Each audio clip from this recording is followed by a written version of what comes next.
falar hoje de um item que é chamado de tratamento de incertezas, também faz parte ali do nosso cronograma, e a gente vai falar especificamente sobre uma técnica chamada de inferência bayesiana. Eu vou explicar para vocês isso. A ideia é que a gente fale um pouquinho sobre a teoria disso, e depois eu vou mostrar um exemplo completo para que a gente possa, de fato, entender isso. Tá? Então, sempre é interessante fazer um apanhado geral. A gente vem falando, né, relembrando a ideia de sistemas de apoio à decisão, de todo o processo, da relação dessa ideia de sistemas de apoio à decisão com BI, a relação que existe com Big Data, a relação direta e fundamental com a área de visualização de dados. A gente falava sobre isso, inclusive cobrei isso de vocês, tem alguns exercícios. Depois a gente falou também uma etapa extremamente importante e necessária, que é a parte de pré-processamento.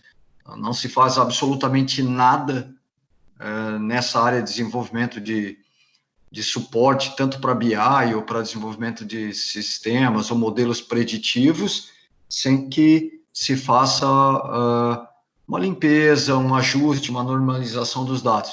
Tudo isso está dentro de uma etapa chamada de pré-processamento. Isso é extremamente importante, e inclusive, acho que semana passada ainda estava lendo outro artigo aí do pessoal falando de modelos preditivos, que hoje está bastante na moda, né? Em função de todo esse contexto de tentar prever curvas e de contágio ou de vítimas, óbitos, enfim, com isso que a gente está vivendo. Então, tem uma porrada de modelos hoje aí que o pessoal tem desenvolvido para tentar prever pico, achatamento de curva, quando vai chegar a hora dessa curva descer, enfim. Isso tudo são dados, os dados estão aí, estão disponíveis e as pessoas estão usando modelos. E um dos modelos desse artigo que eu estava lendo ali, ele trata justamente de um método bayesiano. Não vou falar especificamente sobre esse método que foi aplicado nesses dados aí de contágio, né, do Covid, mas a gente vai ter uma ideia aqui desse raciocínio, dessa inferência bayesiana. Bom, a partir do pré-processamento, a gente falou um pouco sobre o modelo de classificação, usando o algoritmo de árvores de decisão. E na última semana a gente falou sobre um aprendizado não supervisionado, que era a questão da análise de agrupamento, né? Fazer clusterização usando o algoritmo K-means. Só para deixar bem claro, pessoal que enviou o resultado do exercício, essa semana, até sexta-feira, eu devo deixar para vocês lá um feedback do que vocês me mandaram. É até importante, até para saber se de fato quem fez, se fez da forma correta. Vou deixar isso para vocês lá até sexta-feira. Então, hoje a gente vai falar de tratamento de incertezas. Isso não está necessariamente dentro de aprendizado supervisionado ou não supervisionado. Se vocês derem uma olhada nisso com mais calma, muita gente até coloca isso como aprendizado supervisionado, mas na realidade a gente está tratando aqui de um raciocínio que é chamado de raciocínio probabilístico. A gente vai usar um pouquinho de conceito de probabilidade para tentar estimar ou tentar prever alguma coisa. E normalmente esse tipo de inferência bayesiana, ela está relacionada com classificações, né? Você está querendo classificar alguma coisa. E isso tem aparecido muito, esse método, em classificações de documentos. Como assim classificar documentos? Então, você tem uma série de documentos, textos, né, chamando aqui, e eu vi muito isso em classificação de notícias. Então, essa notícia é notícia na área de economia, é uma notícia na área de esportes, é uma notícia na área de política. E quando você pensa em classificações de documentos, isso tem um mundo de possibilidades a ser explorado, né? Você pode classificar contratos, você pode classificar e-mails, você pode classificar artigos científicos, enfim, você pode classificar toda sorte aí de documentos que você tenha pela frente. Isso você trabalha com isso com uma espécie de text mining, ou seja, mineração de texto. Tem todo um processo também de pré-processamento desses textos, né? Você não pega um texto bruto, pronto lá e fala, agora eu vou classificar. Não, você tem que fazer uma limpeza desse texto. Existem etapas de pré-processamento. E a gente até falou sobre isso rapidamente na disciplina de inteligência artificial.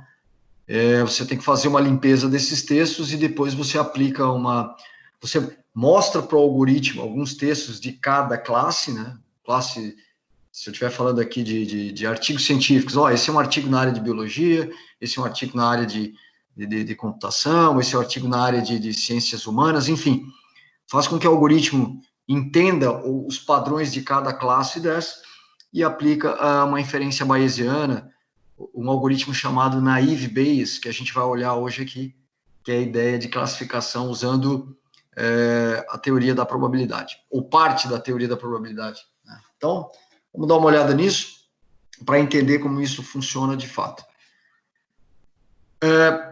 Para começar, então, a gente vai tratar aqui de raciocínio probabilístico, ou seja, trabalhando com probabilidades. O que tem aqui nesse slide, desculpa, deixa eu voltar aqui. O que tem aqui nesse slide, a gente tem uma anotação aqui de implicação, né? A gente tratou disso lá na disciplina de inteligência artificial. Isso é um operador lógico, essa setinha que está indicando implicação, portanto, eu leio isso. Se A for verdadeiro, então B é verdadeiro. Na verdade, isso aqui é um condicional, se então, né? Se A é verdadeiro, B é verdadeiro, ou seja, A implica em B. Então, ele está dizendo aqui que essa é uma anotação tradicional para que eu consiga analisar sentenças lógicas. Isso não funciona em situações em que há a ausência de certeza. Notem que a gente está, o slide aqui inicial estava falando de tratamento de incertezas. Então, qual é a ideia disso? É quando eu não tenho exatamente certeza de que A, por exemplo, é verdadeiro. E se eu não tenho certeza de que A é verdadeiro, eu não posso dizer que B também é verdadeiro. Então, eu tenho algum componente de incerteza envolvido nesse raciocínio que não me permite expressar de forma tradicional esse raciocínio de implicação, né? Ou seja, A implica em B. Então, se A é verdadeiro, então B é verdadeiro. Mas se eu disser que parte do A é verdadeiro, eu, nesse caso aqui, vou dizer, bom, mas então isso significa que parte do B é verdadeiro? Na notação tradicional, isso não funciona. Então, eu preciso lançar a mão de uma outra forma de raciocínio, que nesse caso aqui a gente está chamando de raciocínio probabilístico, para que eu consiga chegar a alguma conclusão. Ou seja, para que eu consiga fazer uma inferência aqui. Qual é o conceito de inferência, né? O conceito de inferência é você chegar a uma conclusão. Então, eu vou fazer uma inferência. Eu tenho a informação de A e preciso concluir B. Só que, para nós aqui, isso agora vai ser tratado como... A gente vai olhar lá na frente e falar, cara, eu não tenho... Na verdade, para nós aqui, em termos de computação, de uma forma bastante prática, quando eu estou tratando de incerteza, é quando não tenho todas as informações sobre o A. Como se eu tivesse, olha, eu tenho parte da informação do A, portanto, eu quero chegar a alguma inferência do B. E na notação tradicional, isso não funciona, eu preciso saber se A é verdadeiro. Então, o que a gente vai fazer? A gente vai tentar mudar um pouquinho essa forma de raciocínio, ou essa expressão aqui de implicação, para poder colocar esse componente de incerteza. E aí entra uma coisa que a gente chama de probabilidade condicional. O que é probabilidade condicional? Ela tem uma notação, essa notação P, então B e o pipe aqui, que chama A. Como é que eu leio essa probabilidade condicional? Então, assim, o que eu estou dizendo aqui? Eu quero achar a probabilidade de B, ou seja, P indicando probabilidade, a probabilidade de B dado A. Ou seja, eu já conheço o valor de A. Então, dado que eu conheço o valor de A, ou seja, eu sei o valor de A, qual a probabilidade de B ocorrer. Isso a gente chama de probabilidade condicional, porque a probabilidade de B está condicionada por A. Ou seja, se A acontece, qual é a probabilidade de B também acontecer? É isso que a gente está tentando entender. É mais ou menos... normalmente, quando a gente trata de probabilidade que não seja condicional, ela é relativamente simples, né? Você tem, por exemplo, qual é a probabilidade de eu lançar um dado e o dado cair com a face 3 virada para cima, com o número 3 virado para cima. Bom, legal. Você tem quantas possibilidades aí? Eu tenho 6 possibilidades. O 3 só pode ocorrer uma vez, 1 sobre 6, tá tudo certo, resolvi o meu problema. Então, a probabilidade de eu jogar um dado e dar o número 3 é 1 sobre 6. Então, eu tenho 6 possibilidades e o 3 só acontece uma vez. Isso não é condicional, isso é uma probabilidade simples.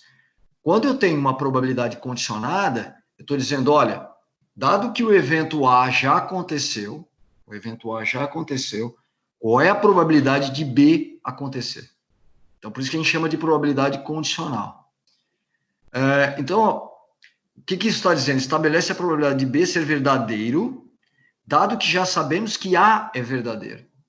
Então, a anotação anterior que a gente tinha lá, A implica em B. Então, dado que eu conheço A, eu sei que B é verdadeiro. Agora, aqui eu estou perguntando, eu conheço A, portanto, qual é a probabilidade de B acontecer? Eu já tenho um componente de incerteza aqui, porque lá eu tinha A implica em B. A é verdadeiro, B é verdadeiro. Nesse caso aqui, não, eu preciso... olha, o A é verdadeiro. E qual é a probabilidade do B acontecer nesse caso? A gente vai trabalhar com isso agora. A ideia, então, é tentar pegar esse raciocínio de probabilidade condicional e trazer isso para o nosso mundo. Que mundo é esse?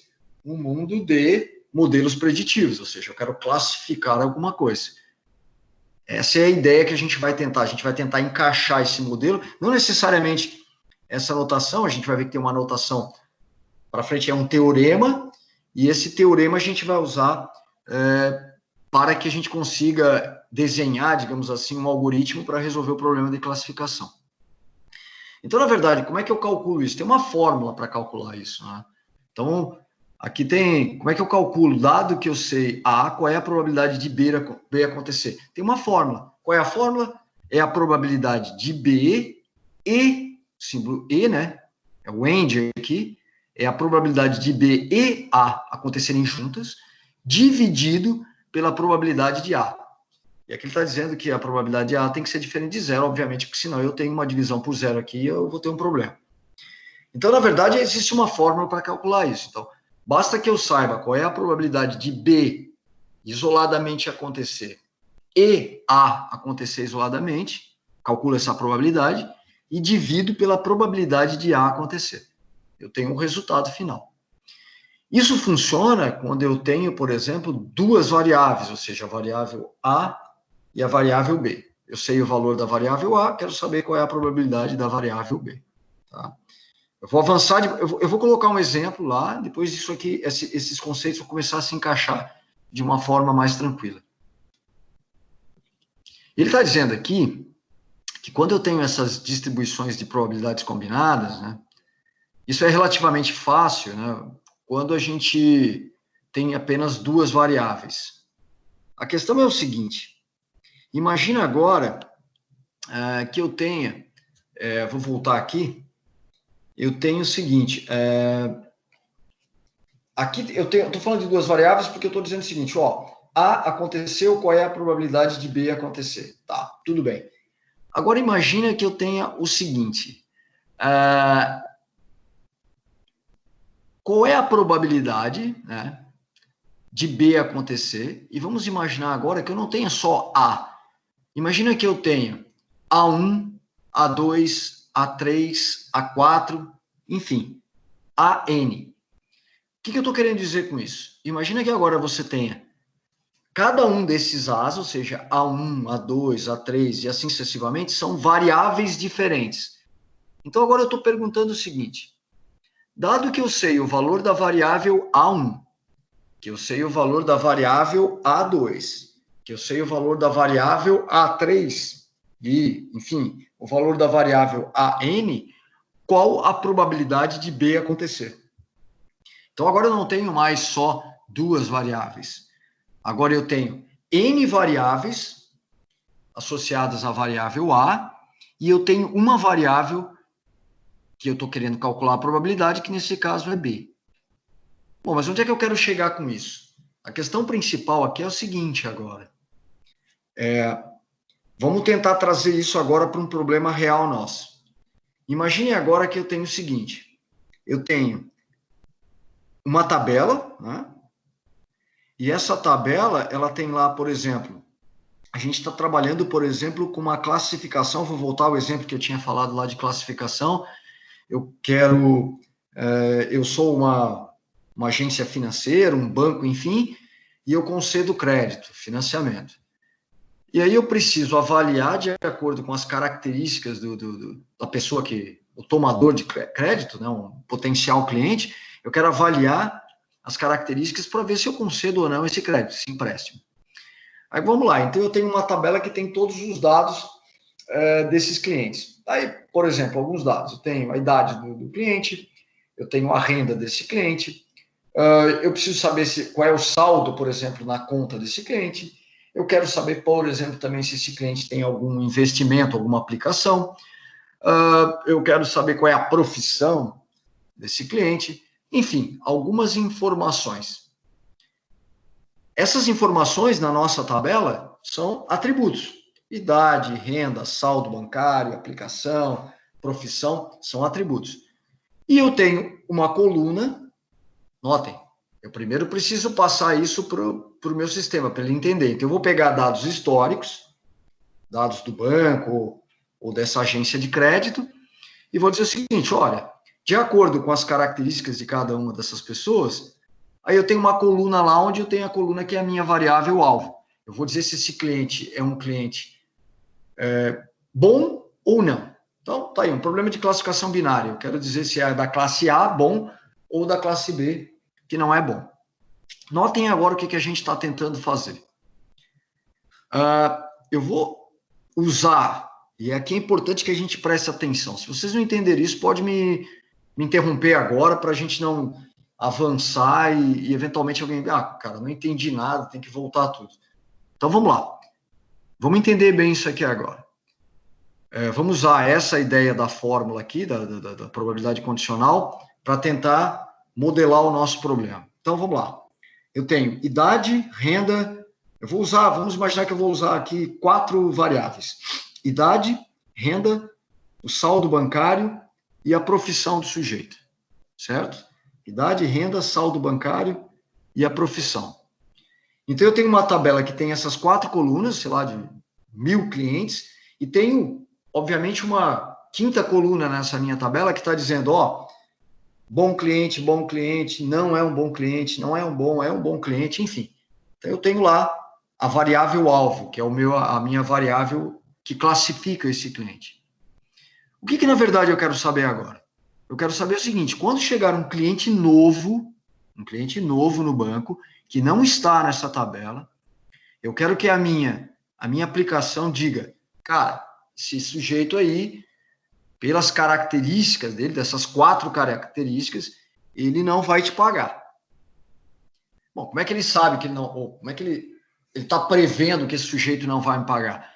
Porque ele vai lá na minha base de dados agora, vai tentar encontrar ou avaliar o meu conjunto de dados e verificar se o perfil desse cliente novo, ele bate mais com o perfil de quem paga ou quem não paga.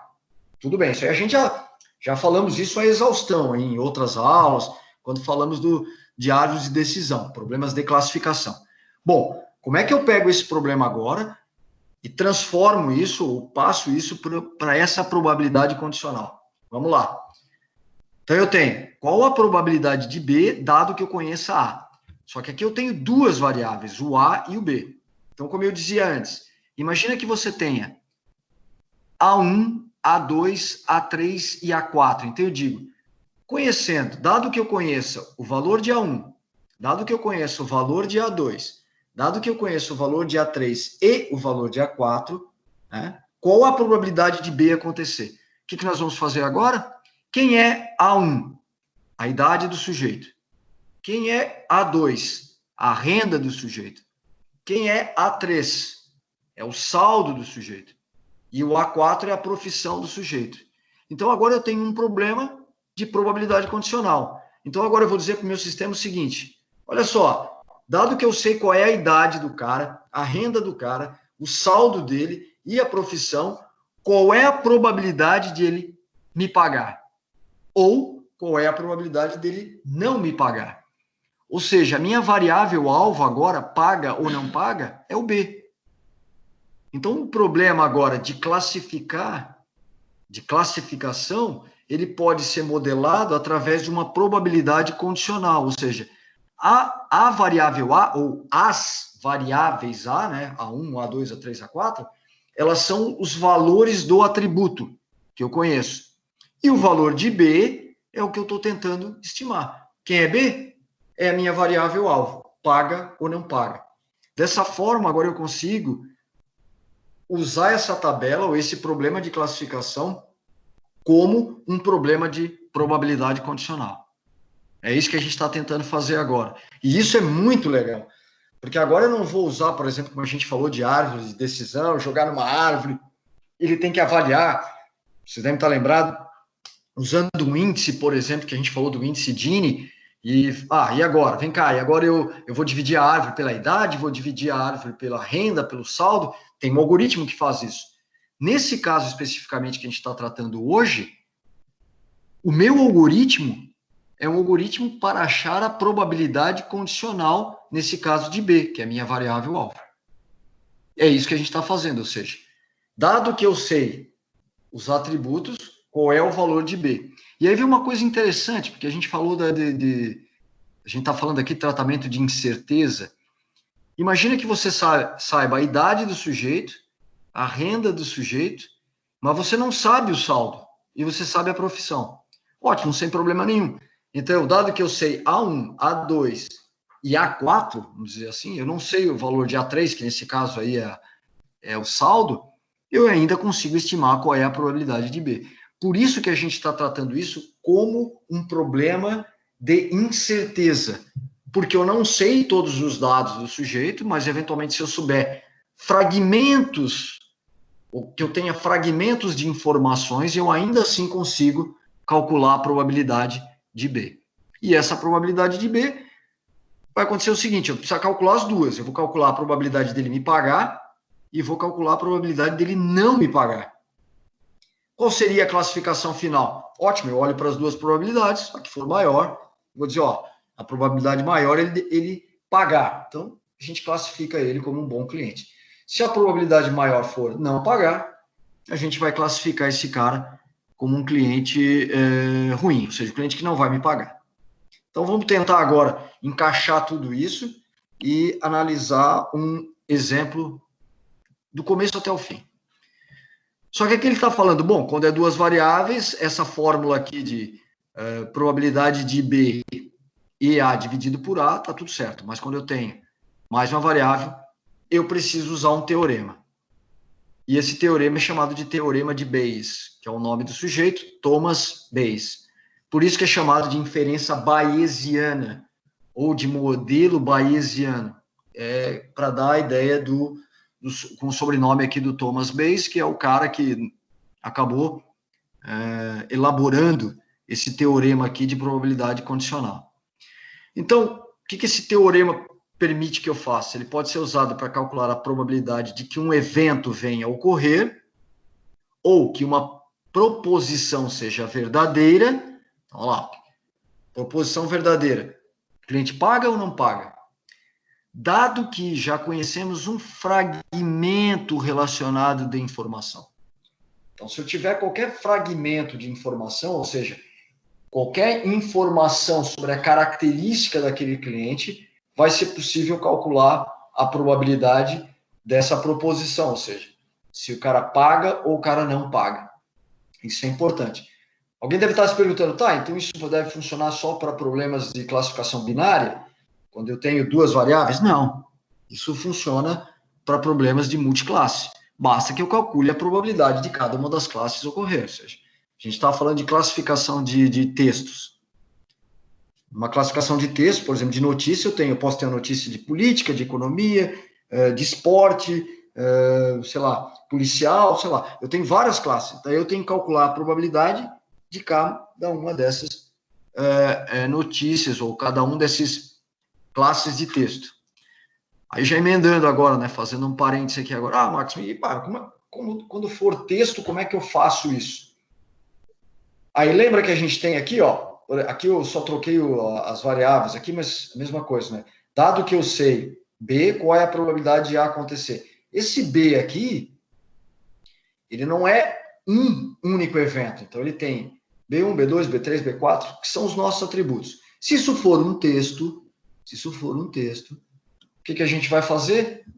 Dado que as palavras tais e tais aconteçam no texto, apareçam no texto, qual a probabilidade desse texto ser um texto de economia? Dado que as palavras apareçam no texto, as mesmas, qual é a probabilidade desse texto ser da área de esporte? Então, na verdade, quando eu estou trabalhando com classificação de textos, eu tenho que analisar a frequência e as palavras que ocorrem no texto. Dependendo das palavras que ocorrem no texto, essas palavras vão me dar indício de que esse texto é mais da área do esporte, ou mais da área de política, ou mais da área de economia, e assim sucessivamente. Então, trabalhar com texto significa analisar a ocorrência e frequências com que essas palavras acontecem no texto. Bom, o teorema de Bayes, ele muda um pouco a forma, daí ele me diz o seguinte: para eu calcular a probabilidade de A, dado que eu sei B, eu uso essa fórmula aqui, essa fórmula que a gente vai usar no algoritmo. Então, notem que aqui foi invertido. É a probabilidade de B acontecer dado A, multiplicado pela probabilidade de A sozinho ocorrer, dividido pela probabilidade de B. Essa é a fórmula que a gente vai usar, e essa é a fórmula utilizada num algoritmo chamado Naive Bayes. Esse algoritmo aí está também em todas as bibliotecas aí das linguagens de programação que dão suporte aí por exemplo, a área de aprendizado de máquina, enfim, nessa área de construção de modelos preditivos. Vamos lá, vamos tentar agora pegar essa fórmula e entender isso. Né? Aqui, o objetivo aqui, como eu sempre venho dizendo, ninguém tem que memorizar ou decorar essa fórmula aqui, isso não é o objetivo. O objetivo nosso é que a gente entenda isso. Tá, então vamos lá.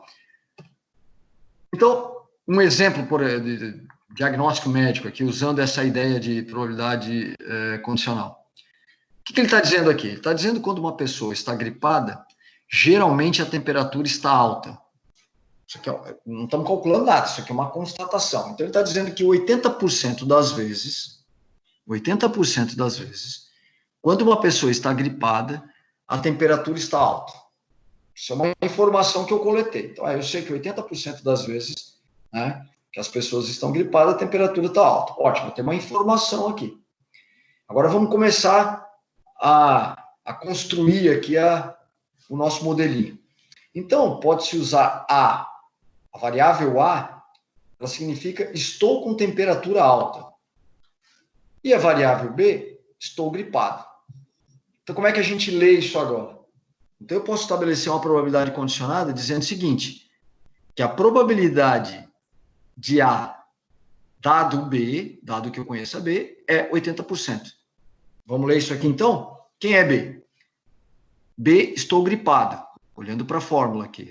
Na verdade, nem a fórmula, olhando para a convenção aqui de probabilidade condicional. Dado que eu esteja gripado, qual é a probabilidade de estar com temperatura alta, com febre, por exemplo? Então, dado que eu estou gripado, qual é a probabilidade da temperatura alta? 80%. Foi o que foi constatado lá no primeiro parágrafo. Então, eles dizem, quando uma pessoa está gripada, a temperatura está alta em 80% das vezes. Então, dado que eu estou gripado, qual é a probabilidade de estar com a temperatura alta? 0,8, 80%. Então, é dessa forma que a gente vai encaixando aí na anotação. Aí, vamos seguir no mesmo problema, a gente ainda está no mesmo problema. Eu vou passar mais uma informação aqui.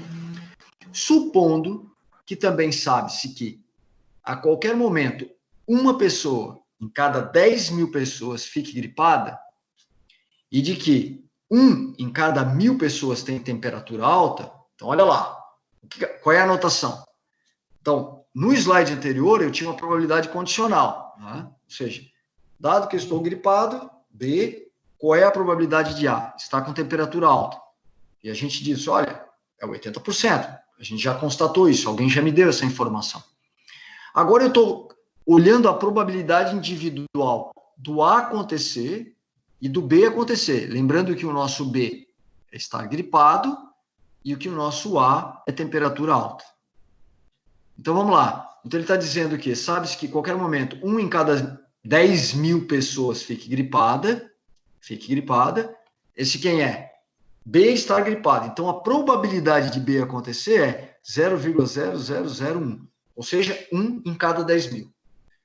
E sabendo também que 1 em cada 1000 tem temperatura alta, ou seja, com febre, esse é o nosso A, é de 0,001, ou seja, 1 em cada 1000.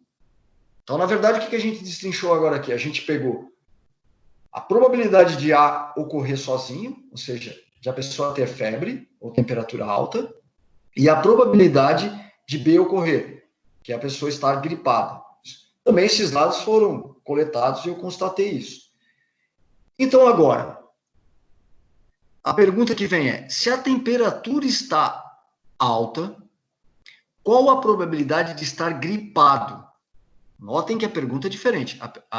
O que nós tínhamos aqui nesse slide aqui é, eu estou com a temperatura alta, eu estou gripado, na verdade, B, eu sei que eu estou gripado, e qual é a probabilidade de estar com febre? 80%. Notem que aqui agora foi invertido. Se há temperatura alta, qual a probabilidade de estar gripado? Então, dado que eu sei que eu estou com febre, qual é a probabilidade de estar gripado? Agora eu vou jogar isso no teorema de Bayes. Como é que se calcula o teorema de Bayes? Vamos lá, para a fórmula aqui. P, eu vou inverter, né? Então, olha lá. Dado, se a temperatura está alta, qual a probabilidade de estar gripado? Então, eu tenho que inverter isso, que é essa probabilidade de 0,8, que é AB, 0,8. E o que eu tenho agora? Vezes quem? A probabilidade de A acontecer sozinho. Qual é a probabilidade de A acontecer sozinho? A probabilidade de A é 0,001. Está ali, multiplicado. Dividido pela probabilidade de B acontecer sozinho. Qual é a probabilidade de B? 0,0001. Dividido por 0,001. Ou seja, eu tenho aqui uma chance de, nesse caso aqui, de 8%. Então, se eu estou com febre, qual é a probabilidade de eu estar gripado? 8%. Claro que eu cheguei nesse resultado porque a gente coletou informações que já haviam sido nos dadas antes, né? Ou seja, eu já sabia da relação anterior, que era 80%, eu já sabia da probabilidade de do evento A acontecer sozinho e do evento B acontecer sozinho. Quando eu quero inverter a situação para calcular, dado que eu estou gripado, que eu tenho febre, qual é a probabilidade de estar gripado, eu preciso só plugar isso na fórmula, da fórmula do teorema, e calcular a probabilidade. Na verdade, o que a gente precisa fazer, o que esse algoritmo vai fazer, é exatamente isso. Eu vou lá na minha tabela, pego os dados lá dos atributos, plugo na fórmula e calculo a probabilidade de ser da classe de bom pagador ou da classe de um mau pagador. É isso que a gente vai fazer. Então, agora, na verdade, aquela questão de A implica em B, que é uma notação, que é a nossa notação tradicional, usando o raciocínio bayesiano, né, usando uma probabilidade condicional, eu vou dizer o seguinte: se A é verdadeiro, então B é verdadeiro com probabilidade P. Então, agora eu tenho o seguinte, eu não tenho mais a notação tradicional, daquela lógica booleana tradicional do tipo, se A é verdadeiro, então B é verdadeiro. Quando eu uso o raciocínio bayesiano, eu tenho, se A é verdadeiro, então B é verdadeiro com alguma probabilidade. E é isso a gente chama de tratamento de incerteza, porque eu vou calcular a probabilidade, só que é probabilidade, eu não tenho 100% de certeza. Então, a gente usar isso aqui para classificação é uma ótima ideia, porque eu não consigo cravar de fato que o cliente vai me pagar ou ele vai deixar de me pagar. Eu não posso fazer isso. Isso é um modelo preditivo. A gente está fazendo uma previsão. E dentro de previsões eu tenho margem de erro. Então, a gente vai trabalhar com uma probabilidade da classe A ser verdadeira ou da classe B ser verdadeira. Então, o algoritmo que existe um algoritmo chamado naive Bayes. A palavra naive, em inglês, significa ingênuo, né? E você vai perguntar, mas por que os caras botaram o nome do algoritmo de naive, né? Ingênuo? Porque esse algoritmo, especificamente esse algoritmo, ele considera que os atributos, ou seja, vamos pensar aqui a idade, que a gente falou antes, a renda do sujeito, o saldo, a profissão, são atributos independentes, ou seja, não há uma relação, né, entre esses atributos, ou seja, a idade do sujeito com a renda que ele tem, não há uma relação entre essas duas variáveis, ou seja, toda vez que a idade for maior, a renda é maior. Não necessariamente. Ou toda vez que a idade for menor, a renda é menor. Não necessariamente. Ou relação entre renda e saldo. Também não necessariamente. O algoritmo leva em consideração isso. Se você identificar um problema onde os teus atributos, eles têm alguma relação entre eles, ou seja, eles não são independentes, esse algoritmo não é a melhor estratégia para você fazer classificação. Então, esse é um ponto importante. Por isso que eu sempre digo, conhecer o teu problema é fundamental para que você aplique a técnica mais adequada. Então, se há uma dependência entre os atributos, o naive Bayes não é o algoritmo mais interessante. Existem outras técnicas que têm que ser utilizadas. Agora, se os atributos são independentes, perfeito, você pode aplicar o algoritmo que ele vai te dar um resultado interessante. Então, vamos formalizar tudo isso agora e vamos olhar para um exemplo para verificar o resultado. Então, a gente está falando aqui de uma aprendizagem de classificação. Então, qual é a probabilidade da classe, de uma determinada classe, dado um exemplo, ou seja, dado que eu sei os valores dos atributos daquele novo exemplo. Então, aqui eu vou tratar com variável E e H, então, E de exemplo, né? Então, aqui eu tenho o registro com os valores dos atributos e a hipótese é H, o valor da classe para o exemplo. Então, usando o teorema de Bayes, o que eu digo? Vamos lá, vamos ler esse teorema aqui agora.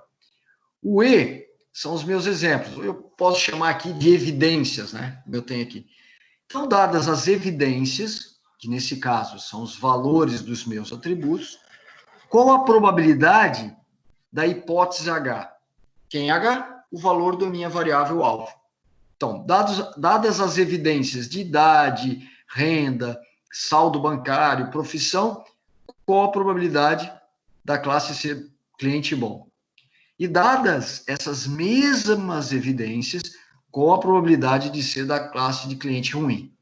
Eu preciso calcular as duas. Eu preciso calcular a probabilidade da primeira classe e a probabilidade da segunda classe. A que for maior, eu vou usar como classificador. Então, como é que eu monto essa estrutura agora? Se eu jogar isso aqui na fórmula, eu tenho o contrário. Então, de novo, isso é importante. Quando eu digo, dadas as evidências, qual é a probabilidade de H acontecer, na fórmula vai ficar o seguinte. Aquela classe, agora nesse caso aqui é a hipótese, sabendo daquela hipótese, qual é a probabilidade das evidências acontecerem?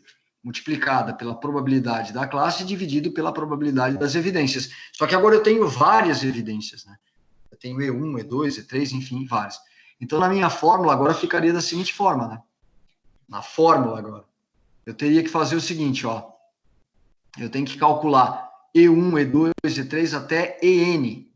E agora esses caras aqui, quando eu for plugar aqui na fórmula total aqui embaixo no amarelinho, quando eu disser, ó, qual é a probabilidade aqui de acontecer dela H, o que eu tenho que fazer?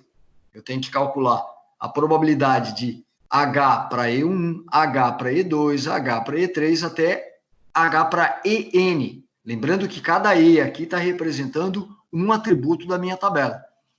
Multiplicado pela probabilidade de H acontecer sozinho, quem é H? Do cliente ser ruim ou do cliente ser bom, dividido pelas probabilidades das evidências, isso aqui é calculado multiplicando, né? Vou multiplicar cada uma delas, acontecerem sozinho. Como assim, probabilidade das evidências acontecerem sozinho? Qual é a probabilidade do cara ter a profissão, sei lá, programador? lá dentro da minha tabela eu tenho que avaliar qual é a probabilidade disso acontecer. Então, a minha fórmula para o nosso exemplo de classificador usando atributos é exatamente o que está em destaque aqui em amarelo. Eu vou ter várias evidências para uma determinada classe e para outra classe também. Então, vamos lá. Vamos ver isso aqui de uma maneira bastante prática agora como exemplo. Eu tenho aqui uma tabela, tenho 14 linhas, 14 registros, né? E eu tenho aqui 5 atributos, sendo que um desses 5 atributos é meu atributo alvo, que nesse caso aqui é o atributo decisão. Então, alguém me deu lá algumas informações, eu coletei isso dizendo o seguinte, olha, quando o aspecto do dia for sol e a temperatura estiver quente, a umidade alta e o vento fraco, a minha decisão é N. Na verdade, esse é um exemplo bastante comum aí, você vai encontrar isso aí, que na verdade aqui o resultado é jogar tênis, por exemplo. Vamos imaginar o seguinte, que eu quero saber se eu devo ou não jogar tênis. Então, para eu saber, para eu decidir isso, se eu devo ou não, eu tenho um problema aqui de classificação binária, né, sim ou não, eu vou avaliar as condições do clima. Então, se tiver sol, se a temperatura estiver quente, se a umidade estiver alta e o vento estiver fraco, eu estou dizendo que eu não vou jogar. E aí eu tenho as várias combinações possíveis aqui, que alguém coletou, dizendo, se tiver sol, estiver quente, alto e o vento estiver forte, também não vou jogar. Mas se estiver nublado, se a temperatura estiver quente, se a umidade estiver alta e o vento fraco, aí eu jogo. Enfim, então eu tenho agora vários exemplos, ou seja, nesse caso aqui 14 exemplos, onde eu tenho variações dos valores dos atributos, né? Quais são os atributos? Aspecto, temperatura, umidade e vento. Então, eu tenho 4 atributos e eu tenho um valor alvo, ou seja, um atributo alvo, que eu estou dizendo sim ou não. Ótimo, isso aqui foi o que me deram. Está aqui o conjunto de dados que eu coletei. O que eu tenho que fazer agora? Então, alguém vai chegar e vai me dizer o seguinte, bom, vamos usar o naive Bayes agora, né? O teorema de Bayes, aquela forma, e alguém me pergunta, qual vai ser a tua decisão? Ou seja, qual é o valor do atributo alvo? Se o dia estiver com sol, a temperatura for fria, a umidade alta e o vento forte. Então, sol, fria, alta e forte. Não há nenhuma combinação aqui no meu conjunto de dados que tenha aquela combinação que eu estou olhando agora, porque senão seria extremamente simples, né? Se eu olho para lá e vejo que tenho sol, fria, alta e forte, se eu tivesse exatamente uma combinação aqui, basta eu comparar e dizer, não joga tênis ou joga tênis. Mas eu não tenho, isso é interessante, eu não tenho nenhuma combinação no meu conjunto de dados, desses 14 exemplos, que bata exatamente com a descrição que eu coloquei agora. Vamos pensar lá no nosso cliente lá de pagador ou não pagador. Imagina que chegou um cliente que tem uma determinada idade, um saldo, uma renda e uma profissão que não necessariamente eu tenho um outro ali dentro. Então, eu preciso calcular a probabilidade. Como é que eu vou calcular isso? Tentando achar alguns padrões aqui dentro. É isso que a gente vai tentar fazer. Então, vamos lá. O nosso objetivo agora é, sabendo, de novo, o que é aqui o nosso enunciado. Dia ensolarado, aspecto sol. Temperatura fria, então, temperatura fria. Umidade alta e vento forte. Cada um desses valores, ou seja, sol, fria, alta e forte, são as nossas evidências. Então, eu tenho E1, E2, E3 e E4. Então, na verdade, eu tenho esses caras aqui. Eu tenho 4 evidências.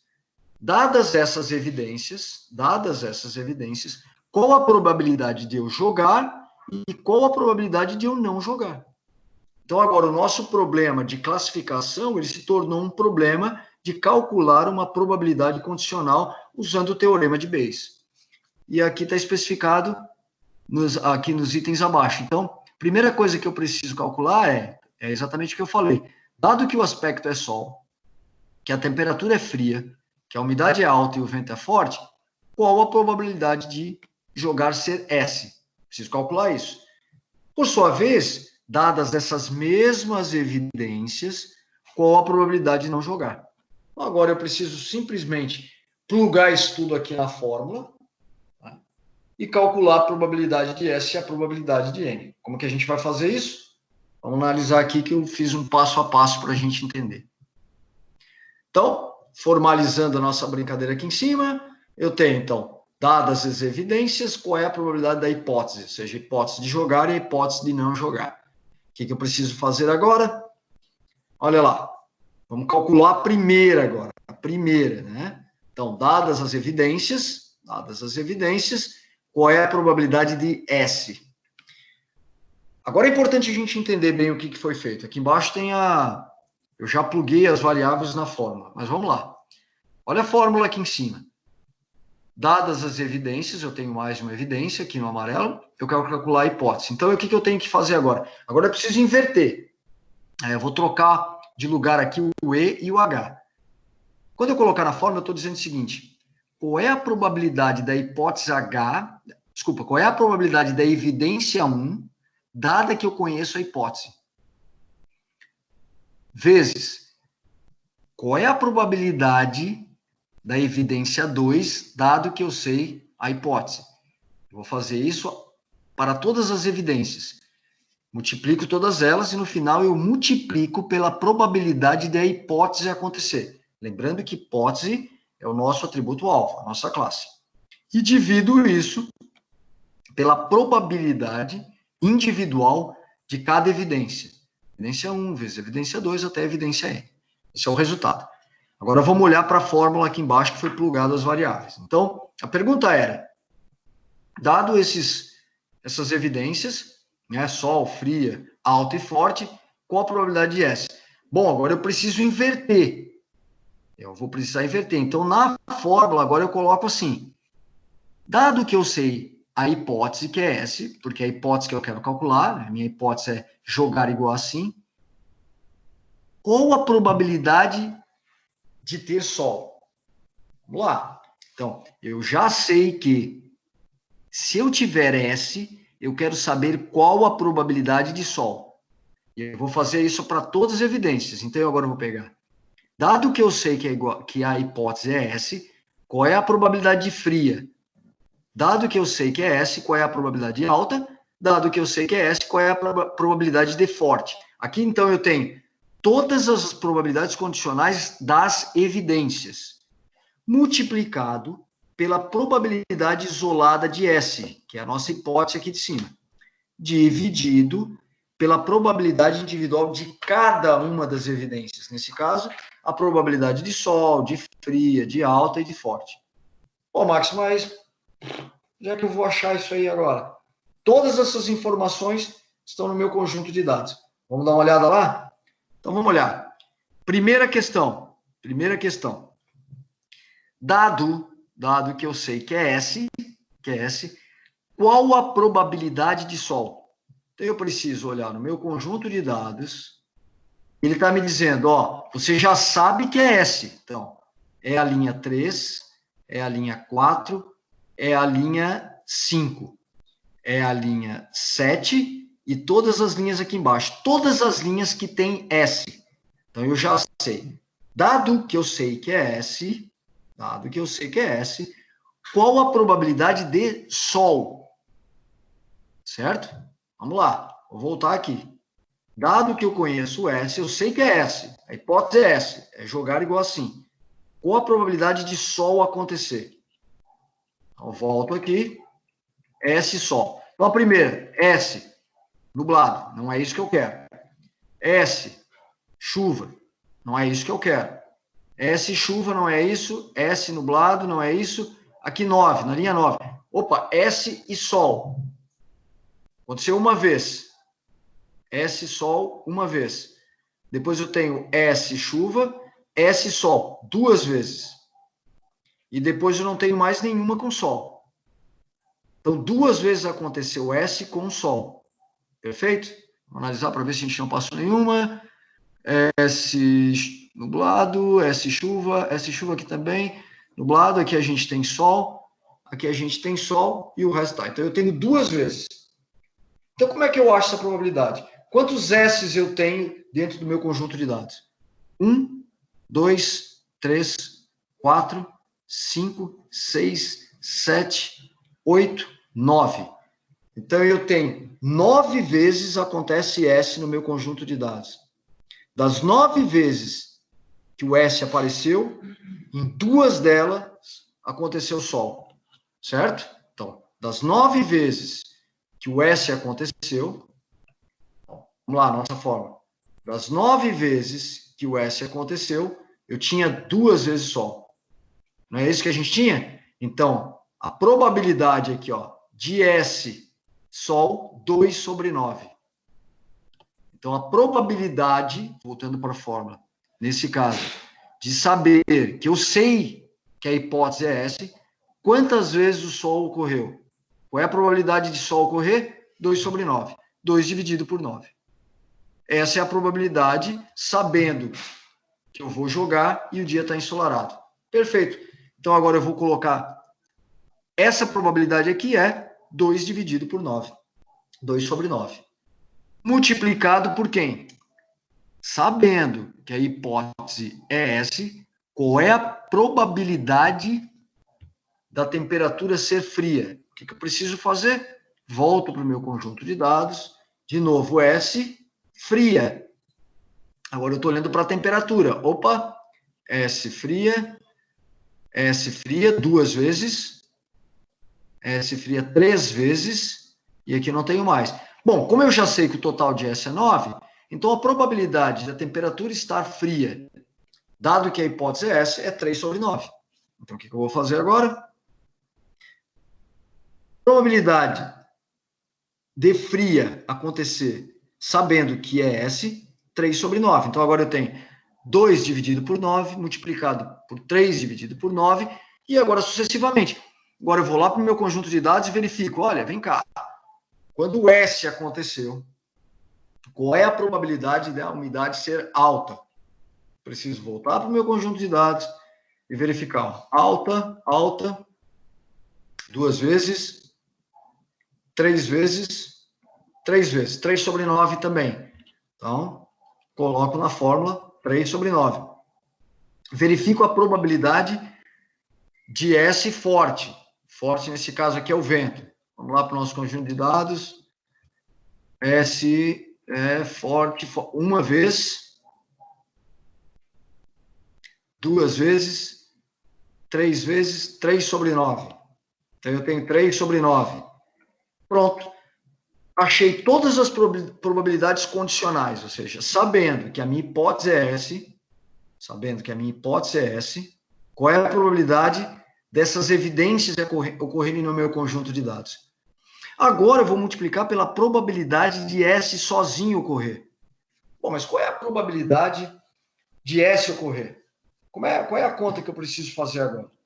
Bom, quantas vezes aconteceu S? 9, que a gente sabe. 9 vezes o S apareceu. O meu conjunto de dados é 14. Então, a probabilidade de S é 9 sobre 14. Então, na verdade, a probabilidade de S aqui é 9 sobre 14. Das 14 vezes que eu coletei o meu conjunto, os exemplos do meu conjunto de dados, em 9 vezes o S apareceu. Então, eu tenho 9 sobre 14. E agora, o que vai acontecer aqui embaixo? Eu preciso calcular a probabilidade individual de cada um desses caras aqui. Bom, para calcular a probabilidade individual de cada um desses, é extremamente simples. Qual é o conjunto de dados que a gente tem? 14. Eu tenho 14 registros lá no meu conjunto de dados. Esses 14 registros, quantas vezes apareceu Sol? Agora independente, agora eu vou contar Sol. 1, 2, 3, 4, 5. Então é 5 sobre 14. Qual é a probabilidade de fria acontecer? Fria acontecer 1, 2, 3, 4, 4 sobre 14. Então, agora, todo as minhas informações, os meus valores para a fórmula, elas estão lá no meu conjunto de dados. Ou seja, basta, na verdade, o que o algoritmo tem que fazer? Ele precisa varrer o meu conjunto de dados e avaliar essas probabilidades. Pegar o resultado dessas probabilidades, plugar isso na fórmula do teorema de Bayes e calcular a probabilidade para mim. Aí tem um passo a passo que foi feito aqui nos próximos slides. Então, foi calculada a probabilidade de que todo mundo acontecer. Notem o seguinte, né? Importante. Vou bater na tecla de novo. Isso aqui no final vai me dar a probabilidade TS, ou seja, da classe S. Aí eu preciso fazer tudo de novo para a classe N. E obviamente que os valores vão mudar. Porque daí eu vou trocar aqui de S, por exemplo, da hipótese para N. Aí eu preciso voltar para o meu conjunto de dados e calcular a hipótese agora, a probabilidade, usando a hipótese N. E aqui já foi feito as duas. Então vamos lá. Qual a probabilidade de S? S sozinho. A gente já falou sobre isso. O S, ele aparece em 9 vezes das 14 linhas que eu tenho no meu conjunto de dados. O N, ele acontece 5 vezes das 14 vezes. Vamos checar lá para ver? N, 1, 2, 3, 4, 5. Então, a probabilidade de N sozinho correr, é 5 sobre 14. Perfeito, fechou aqui. E eu tenho agora a probabilidade de cada uma das evidências, sabendo que eu conheço a hipótese. A gente fez isso há pouco. Se for S, quantas vezes o Sol apareceu? 2 sobre 9. A gente já tinha visto isso. Quando for N, quantas vezes o Sol apareceu? 3 sobre 5. Mas por que 5? Porque, ó, notem, a probabilidade individual de S é a quantidade de S sobre o meu conjunto inteiro. A probabilidade de Sol, dado que eu sei S, eu verifico quantos S's aconteceram no meu conjunto, que são 9, e desses 9, quantas vezes apareceu o Sol? 2. Probabilidade de N Sol apareceram 5 N's no meu conjunto total. Desses 5, 3 vezes era Sol, então é 3 sobre 5. E aí eu faço isso para cada uma das evidências. Então, voltando lá para o nosso exemplo de idade, renda, saldo, profissão, enfim, eu preciso fazer essa mesma coisa. Ó, quantas vezes apareceu aqui o cliente bom? Beleza. Quantas vezes apareceu o cliente ruim? Agora, todas as vezes que apareceu o cliente bom, qual é a probabilidade da profissão tal? Todas as vezes que apareceu o cliente bom, qual é a probabilidade do saldo tal? E assim sucessivamente. A gente só vai trocar aqui de temperatura, aspecto, umidade, condição do vento, pelos atributos que a gente tenha na nossa tabela. Feito isso, aí eu tenho as probabilidades aqui individuais, né, que a gente fez, né? Cada uma delas, das 14, 5 vezes apareceu o Sol, da fria 4, da alta 7 por 14, aqui são as probabilidades individuais de cada evidência. É como se eu dissesse, qual é a probabilidade da idade tal, da renda tal, do saldo tal, da profissão tal. Feito isso, a gente pode calcular aqui, né? Agora é só substituir. A gente tem aqui, então, dado que eu sei S qual é a probabilidade de Sol, é 2 sobre 9, vezes, dado que eu sei S qual é fria, 3 sobre 9, S alta, 3 sobre 9, até o final, que é a probabilidade de S. Então, de aparecer S das 14 linhas que eu tenho no meu código, 9 vezes foi S. Dividido pela parte de baixo.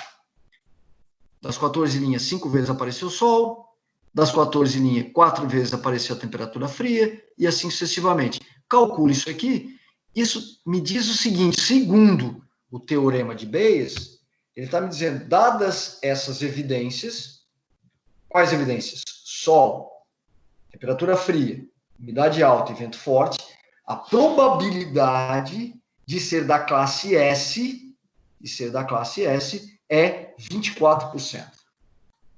Ele está me dizendo, olha, dado esses fragmentos, ou dadas essas informações que você me deu aqui, que você forneceu, olhando para o teu conjunto de dados, eu estou te dizendo o seguinte, olha, 24% de probabilidade de você jogar, né, que é o S. Agora eu preciso fazer esse mesmo processo, eu preciso executar esse mesmo processo, usando agora, em vez de S aqui, na minha variável alvo, né, na probabilidade que eu quero calcular, o N. Vou plugar os valores agora relacionados com N e vou calcular a probabilidade. Então, agora ele está me dando o seguinte.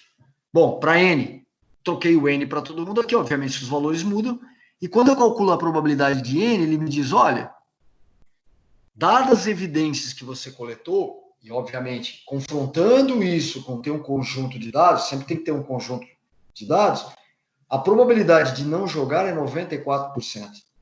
Alguém vai me perguntar, pô, mas não fechou aí o 100. Na verdade, quando eu estou trabalhando com esses cálculos de probabilidade, eu não tenho uma probabilidade exata do tipo, ó, se deu 50, vai dar 50 lá, se deu 30, outra vai dar 70, se deu 20, vai dar 80.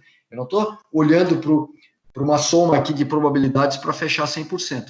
Eu estou calculando a probabilidade daquele evento ocorrer. Que evento? Jogar ou não jogar. Baseando-se em informações coletadas de evidências. É isso que a gente está tentando calcular nesse caso. Então, aqui, olhando pelo teorema de Bayes, ou seja, pela fórmula aqui da probabilidade condicional, a ideia é justamente essa, ou seja, coletar dados, evidências, e aí tem que ter uma coisa tem que ficar bem clara para vocês aqui. Evidências para nós são os valores dos atributos que estão na minha tabela, ou seja, aqueles atributos que eu vou utilizar para prever alguma coisa, para identificar uma classe. É isso que eu quero saber. Quando isso for texto, que a gente falou há pouco, essas evidências são as palavras e as frequências com que essas palavras acontecem ou aparecem nos meus textos. Tá? Na verdade, os primeiros algoritmos de classificação de e-mails, né, de e-mails, se o e-mail é spam ou se não é spam, eles eram todos eles baseados no Naive Bayes.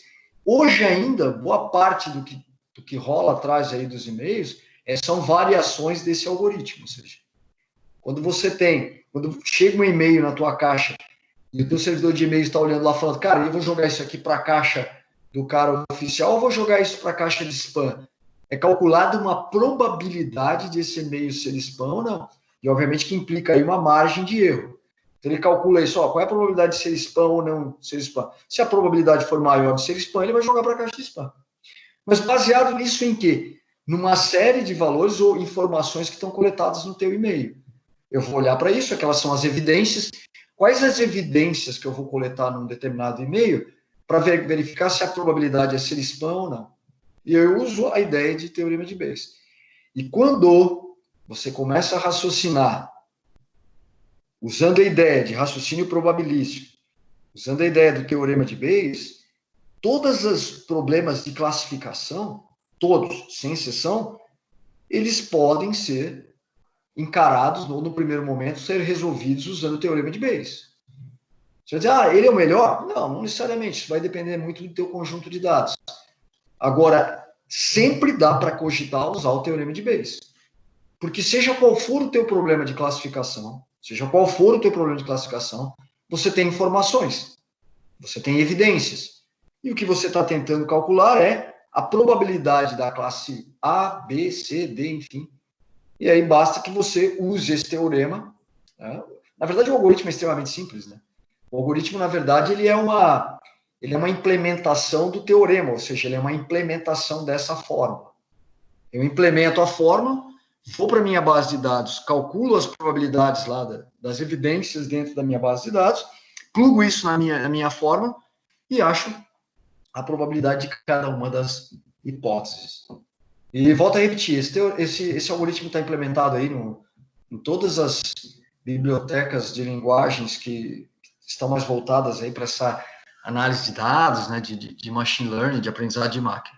Ou seja, mais uma ferramenta que a gente está falando aqui, né, mais um algoritmo que a gente está comentando, que é possível você utilizar, e nesse caso é tão legal, eu gosto muito do Naive Bayes, porque se você pegar, por exemplo, lá a árvore de decisão, ela pode dizer para você, o cliente é bom, o cliente é ruim. Aqui com o Naive Bayes, eu posso dizer para você, o cliente é bom com 83% de probabilidade. Ou seja, eu tenho mais uma informação agregada ao valor de saída do algoritmo. Isso pode ser uma informação útil. Eu estou te dizendo, cara, que ele está na classe A, mas é com essa probabilidade. Não estou dizendo que ele está na classe A com 100% de certeza. Há uma probabilidade. E isso nos remete lá àquele slide que ele falou, olha, cara, agora a gente mudou o raciocínio aqui. Se A é verdadeiro, A implica em B verdadeiro com alguma probabilidade. Significa dizer o quê? Dada essas informações, os atributos que você tem, eu estou dizendo que ele é da classe A com alguma probabilidade. Aí cabe a você agora verificar se essa probabilidade ela é uma probabilidade alta ou não. Porque eventualmente ele vai classificar para você para a classe A. Vamos imaginar uma situação aqui. Se eu dissesse para você o seguinte, ó, eu calculei a probabilidade, vou voltar um pouquinho aqui, de S, 24%, certo? Baixa, baixa. Aí ele vem para cá e calcula a probabilidade de N e deu 51%. O algoritmo vai classificar para você como não jogar. Só que quando eu olho a probabilidade de 51%, eu fico, caramba, mas não é uma probabilidade, digamos assim, segura, né? Porque você fala, caramba, só 51%? Então eu tenho a chance de dizer, não. O meu ponto de corte vai ser o seguinte, se não for uma probabilidade acima de 70%, eu não vou classificar esses caras. Com essas evidências eu não consegui classificar. Então, tá aí mais uma ferramenta. Lembrando, eu vou fazer a mesma coisa, eu vou disponibilizar posto o vídeo lá para vocês. Vou colocar uma basezinha de dados, mais ou menos com essa ideia que a gente viu aqui, o exemplo, para a gente exercitar um pouquinho lá, para calcular a probabilidade usando esse teorema. Certo, pessoal? Alguma questão? Por enquanto, não.